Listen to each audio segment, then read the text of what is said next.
Ampalaya with egg naman guys ngayon ang ating topic for this video. So ako'y naggisa ng ampalaya with egg nung isang araw. At ito yung aming ulam. Ayan, so nilagay ko na yung 3 pirasong itlog. So ang technique, mas madaming itlog, mas less yung pait niya guys kapag kayo nagluto ng ampalaya with egg na gisado.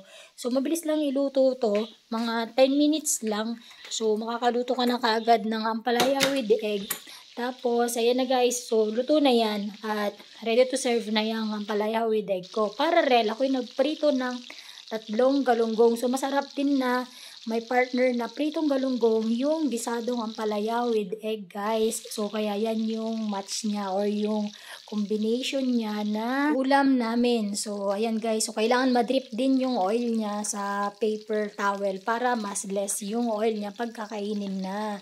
So, yummy to guys. Match combo tong ulam na to. Ampalaya with egg at saka pritong isda. Kain tayo guys. Yummy to. Salamat sa panonood lagi na aking mga video. Tapusin nyo sana ito hanggang sa dulo. Bye!